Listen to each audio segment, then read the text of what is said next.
Our guest on our next segment is Heather McGhee. Very excited to have her. It's the first time talent that we've had on our show here. We've had some amazing guests, but we've never had a really true political insider that really knows how the system's built, how it works, understands why it doesn't work, and most importantly, understands why it has to work better. She's the president of DEMOS, an organization that works on, I'm going to have to read my notes here, political and economic equality, correct? That's political right. and economic equality. And she has an amazing resume, including among which is in the John Edwards campaign in 2008, she was the domestic policy advisor. Now, since Heather is an insider and I pretend to be, I understand that you just don't wake up one day and become a domestic policy advisor to a presidential campaign. So to me, that says probably more about Heather than any one line I read on her amazing resume. But she's going to talk to us today about, again, why this system's dysfunctional, why it's polarized, and most importantly, how we're going to fix it. So Heather, welcome. Thank you. Good to be here. So my kids watched this movie, and I loved it too. It's called Legally Blonde. I don't know if you guys know Reese Witherspoon. Yeah. And she goes to Harvard Law School, and there's a line in there where they say, do you think she woke up one day and just said, I'll go to Harvard Law School? So I was thinking about you. You just don't wake up one day and say, I'll be a national policy advisor for a presidential campaign. Yeah. So get me there. Get Heather McGhee to being a... Sure. Well, it started with DEMOS, which is where my story ends up, at least for now. I started working at DEMOS, which is a public policy organization that's headquartered in New York, but really has a national scope that was founded on the idea that there is inequality of voice in our democracy, and that inequality of voice in our democracy translates into policies that create inequality in our economy. And so I started working at DEMOS in 2002, just really entry-level economic policy associate. And DEMOS goes how far back?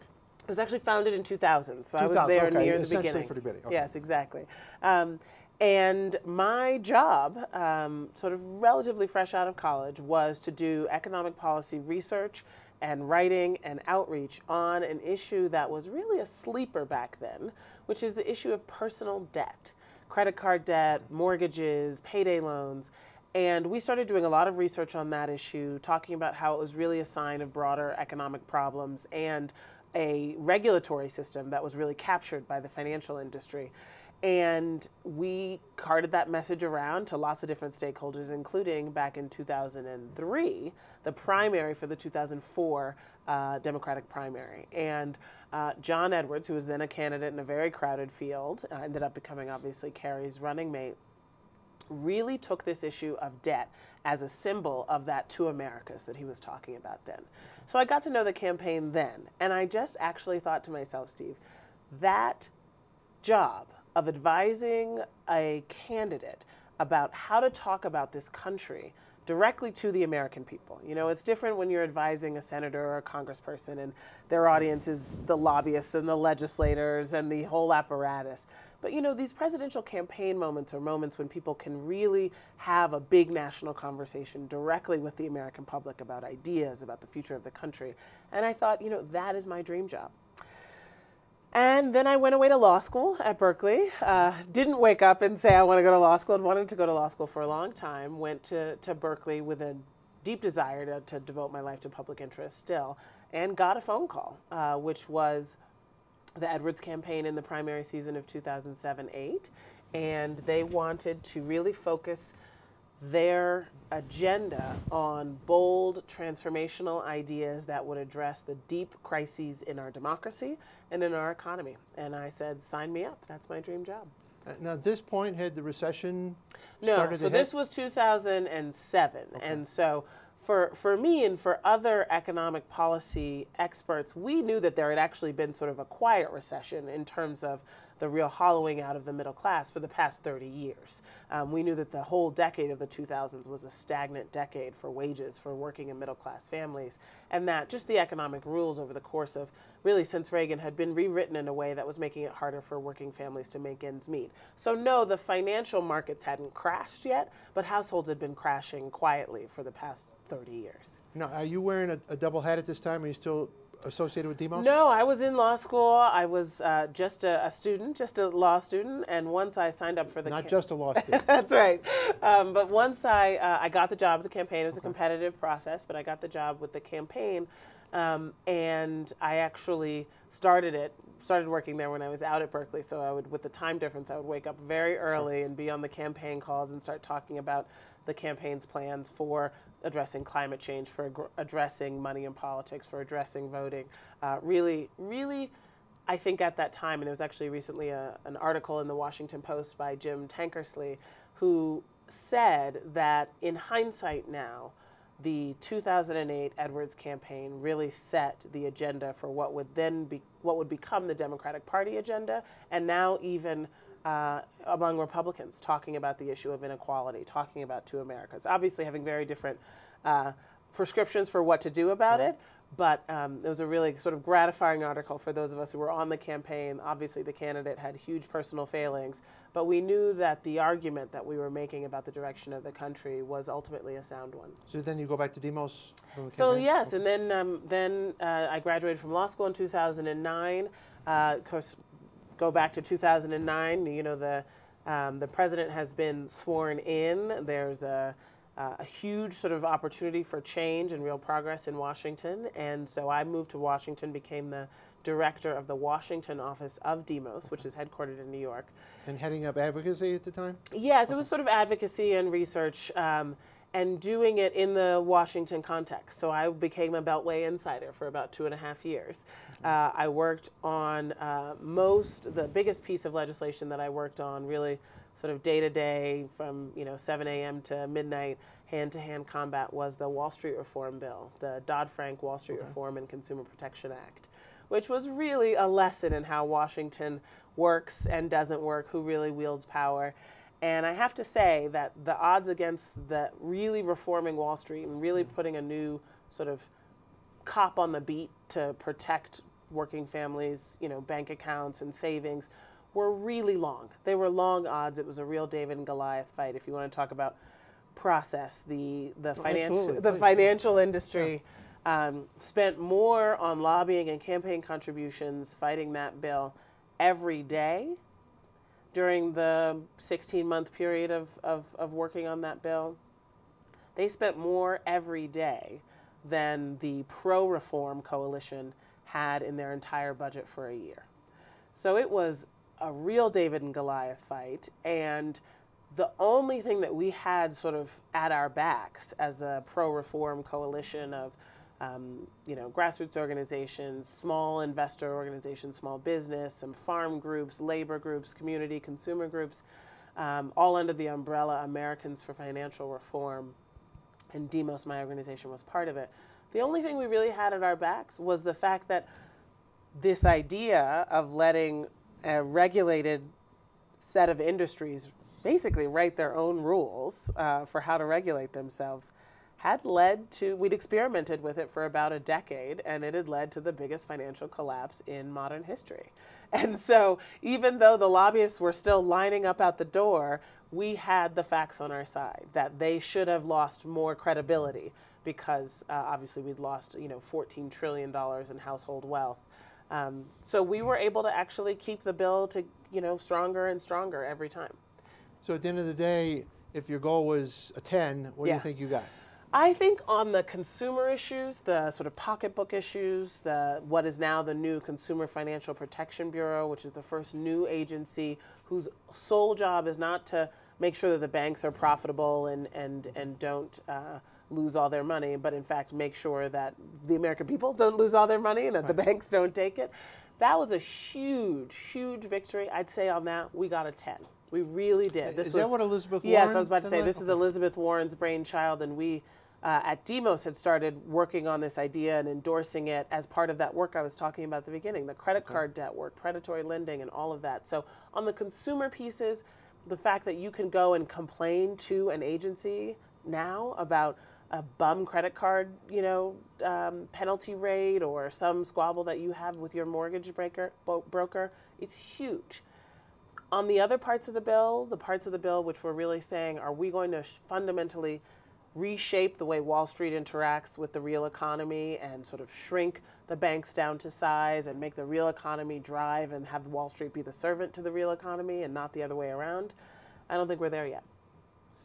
And I know one of the complaints was we've just gone through this massive recession, and just to get legislation at all seemed like it took forever. Exactly, right? Exactly. It should not have been so hard, given how little credibility the brokers and the dealers and the banks should have had. It should not have been so hard to get legislation, and the legislation should frankly have been tougher. But this comes back to the underlying issue of who has power in Washington and in state houses. And my organization was really founded on an idea that, once you have a concentration of economic power, it is very easy to translate that economic power into political power. What do you use political power for? To safeguard and aggrandize your own economic power. And so it's sort of a cycle that is really self-reinforcing. And so what we think at DEMOS, and our research really bears this out, is that it's important to interrupt that cycle. Okay. And we actually can do it. There are reforms that are possible to really change the incentives so that right now we have a system where if you want to run for office, let's say you want to run for House of Representatives, the first question you must answer is how much can you raise? Right. You need to raise a certain amount of money, $1 million, just to even be credible. So, how would you go about raising $1 million? You got to either know rich people, be a rich person, or be willing to spend all of your time with rich people. Right. And I have no problem with rich people, but they are a very small portion of our big democratic populace in this country. Right. And in fact, research has shown, and this is something that your viewers can find on our website, we sort of compiled it all in a report called Stacked Deck, how the dominance of politics by the affluent and business is undermining economic mobility. And we wanted to do this report to really show that it's not just that the wealthy, because of our just Wild West, really deregulated campaign finance system, are now able to really fund the majority of campaigns. That's not the only problem. The problem is that really what that funding and dominance of the finance of campaigns is making is a dominance of the policy outcomes that happen in Washington and in state houses.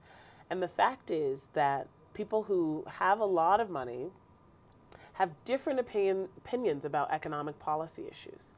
And so if political scientists have been able to disaggregate your policy preferences and your opinions about issues like the minimum wage or capital gains taxes or investing in education versus tax cuts, and note that on the whole, people who can afford to write big checks to campaigns have preferences that are less supporting of policies that would address economic inequality. I heard you speak last night, and I think if I understood what you said correctly, you said of the various issues that might be on the table, that is the one issue that seems to be polarized. Yeah, exactly. Most. So the working and middle class tend to think, for example, that the minimum wage should be high enough to keep a working person and her family out of poverty. You get about 78% agreement with that idea among the working and middle class, which is the vast majority of the country, and certainly the ones who are most affected by where the minimum wage is.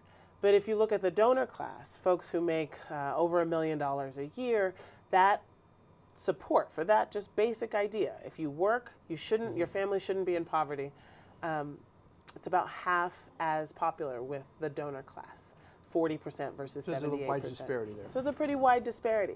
Other issues, the donor class tends to want to have tax cuts prioritize tax cuts over investing in things like education. The donor class tends to want fewer regulations on business instead of more. These are where you find the real problem of the way that our campaigns are financed, because the political scientists, Martin Gilens is really the sort of leader on this, Benjamin Page, a number of other political scientists. Yeah, I've got to take a look at that article. In fact, from my viewers' perspective, last night one of the gentlemen that spoke talked about is a Gilens Page article that was written within the last year on this issue. I'm going to look that up. I'll have my viewers look it up. Great. Because what it really shows is that because elected officials from the time that they're candidates through when they are sitting in office, because of course you're constantly fundraising, those whom you need for financial support become those whom you heed in terms of their concerns and priorities.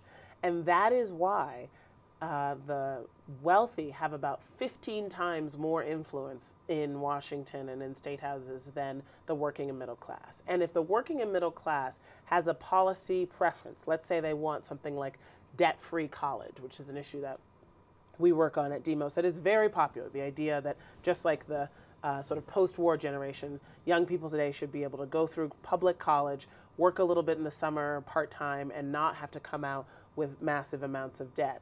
That idea is very popular among the working and middle class. If the donor class disagrees with that as a policy priority, these political scientists have shown that because of the way our campaigns are financed and because of the inequality in voting as well, the result is that the working and middle class is not going to be able to get that policy outcome that they want if the donor class disagrees. That obviously can't be the way our democracy should be run. We can't have a system in which those who are currently benefiting from a set of economic rules have a lock on being able to change them to widen up opportunity for more people. Well, let me play devil's advocate here for a second. Our show, we talk about dysfunction all the time, and one of the things we talk about, and I don't think I coined it, is incumbency protection. Yeah. And we have 4 elements we talk about on the show. We talk about campaign finance reform, but we also talk about redistricting, which actually to me is a little bit more of a worse evil. We talk about ballot access and voting rights. We talk about all 4 of those. Great. Now, when I rank those, I don't rank campaign finance reform as high, and here's why. I'll tell you why. Because when I look at the statistics, the donor classes you call it, and we've drilled down on this show, it's not really the 1%, it's the 1% of the 1%, exactly, right? Yep. It almost balances. So that if you look at the Democratic 1% of the 1%, and you compare it to the Republican 1% of the 1%, it's almost as if they're both contributing an equivalent amount. So how do you break that down? So, so in other words, if both sides are kind of balanced out, how do you get this distortion factor that so you're you concerned mean, about? for example, saying that Obama and Romney raised roughly the same amount? Is that what you're referring Yeah, to? or again, I don't pick on names here, but George Soros on the Democratic side may be kicking in for issues just the same way maybe Karl Rove's super PAC is kicking in. So I'm just saying the money is kind of balancing out. So again, if Mr. Soros, I don't want to pick on him because I don't even know him, if he would get behind the minimum wage, let's say he would, you almost have a balancing of money. So that's why I'm being a little bit of a devil's advocate. No problem. That's how I'd love to talk that about this. So it's true that at the level of presidential giving, the sides are roughly balanced. George Soros actually doesn't give a lot in politics anymore. You would probably replace him with Tom Steyer, or someone, right? So Tom Steyer, who really cares about climate. There's a gentleman from Florida who is he from California? Tom Steyer, who's dedicated solely to climate change. To the climate change, right? So there's another person like him. Yes, so there's the Koch brothers on the other side, and all of they've just pledged to spend $1 billion in the next presidential campaign. Exactly. So it is true that there are billionaires on both sides. It is also, however, true that is when you're looking at the big marquee races. The every 4 years presidential campaigns that cost now upwards $2, $3, $4 billion.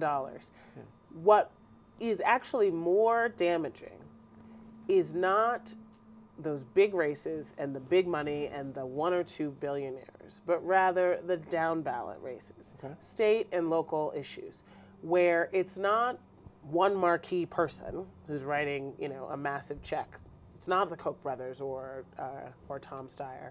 It's actually about, if I'm a congressional candidate or even a state legislative candidate, I'm going to have a call sheet of names you've never heard of, right? It's not those billionaires. It's just people making $250,000, $400,000, people who have $1 million or $2 million in assets. The mere 1%ers, not the 1%. Right, the 10%ers even. Gotcha. But they're not the woman who's staying at home taking care of her child with multiple sclerosis, right? It's not the waitress. It's not the truck driver. And so even at that sort of less, kind of exciting billionaire level, the attention of candidates is skewed upwards. So it's the richest 50 people in your small district as opposed to getting $10 contributions from everyone in your neighborhood that you door knock for. And that's where you start to just see that subtle shift. And I think that makes a huge difference because, in fact, on economic policies, there's not as much of a difference between an upper income Democrat and an upper income Republican. You start to see those cleavages on social issues. That's really been what our politics have been about for the past 20 years. It's not been about, pro-trade or anti-trade, right? Bill Clinton was pro NAFTA, right? There's been a sort of economic consensus among the elite and the upper class that is not where you start to see, it's a big difference between the Democrats and Republicans, so it's balanced out. It's actually more a question of just the ordering of priorities. Do we think that the fact that the working and middle class is not getting ahead is an urgent, all hands on deck national mobilization, so that we should shift all of our real sort of treasure as a country to making sure we rebuild those pathways to the middle class? I think most people in the working and middle class would say, yes, it's urgent. It's keeping me up at night. I'm scared about my children's future. People who are currently doing well and living in communities that are currently doing very well, it's not so urgent. And you start to see that in the public opinion polls where you say, you know what, I'd like to see us address the deficit for 10, 20 years from now. I'd like to see more tax cuts as opposed to I'd like to see universal child care. So that's where you start to see the real difference. But I think... So on this show, we talk about solutions. Yep. Campaign finance reform obviously keeps you awake at night. So let's talk about solutions and how you're going to make this happen. So if I didn't have hope and if I didn't believe in solutions and common solutions to our common problems, I wouldn't be in this business. I wouldn't work at a nonprofit public policy organization and work so hard to try to improve the state of the country. So what gives me hope is a number of reforms that we've seen particularly at the state and local level, really change how politics is done. So let me give you an example of the state of Connecticut, where, and we have a report on this on our website. The report is called Fresh Start, so folks at home can take a look. But we did an interview with dozens of advocates, lobbyists, state legislators, former state legislators, legislative staff in Connecticut, and talked to them about the time before 2008 when they passed small public financing of campaigns, what they called it clean elections. Before they passed clean elections, when they had just a regular system where you'd get, big checks, to afterwards when they had a more publicly financed system. Now, it took the then governor of Connecticut being walked out of the governor's mansion in handcuffs because of a corruption scandal for there to be the political momentum and will in the legislature to pass clean elections. But once they did, here's what we found.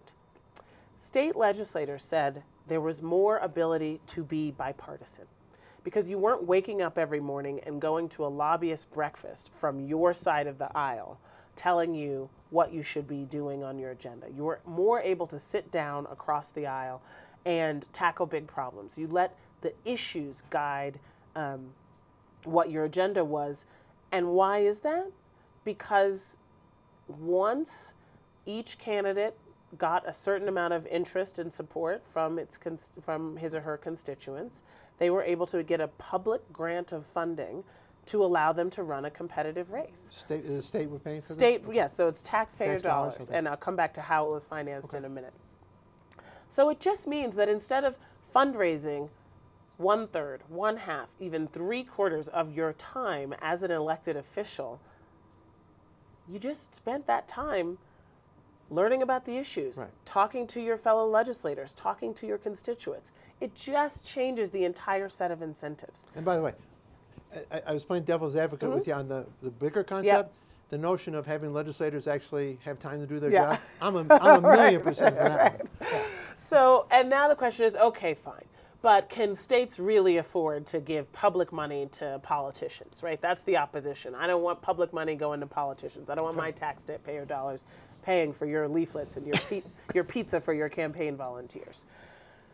And the answer to that is really, would you rather have public money going to fund a campaign and then after the session starts, our taxpayer dollars being wisely used Or would you rather have private money going to the campaign and then have all those private interests lined up as soon as the legislative session starts saying, this is what I want, this is the tax loophole I want, this is the contract I want. So here's a really good concrete example of how this worked out in Connecticut. There was a bill for years known as the bottle bill. And the idea was that the deposits from, your bottle of Coca-Cola that you have, and sometimes, a number of states have a bottle deposit, so you get 5 cents back if you return. As a kid, I used to go around and pick up bottles. Exactly, right? Yeah. Exactly. So the bottles that aren't returned, if they, so that's a bit of money, right? So it's 5 cents on every bottle that's not returned. So that can be tens of thousands. No one really knew how much money was actually just sort of staying with the bottles that weren't being redeemed by kids like you. Exactly. Every year, the grocery and the bottler's lobbyist would hold up the bill to find out how much money was being sort of left on the table, and to have that money go back to the state instead of being kept with the grocers and the bottlers. And, this is a lobbyist who was able to corral some campaign contributions every year, and so the bill never went anywhere. This one lobbyist was always able to stop it. After public financing of elections, when that lobbyist was no longer able to, corral big checks to the legislators, they finally passed the bottle bill. The revenue that came back to the state from passing the bottle bill was about, I think it was $24 million, which was enough to pay for public financing of elections.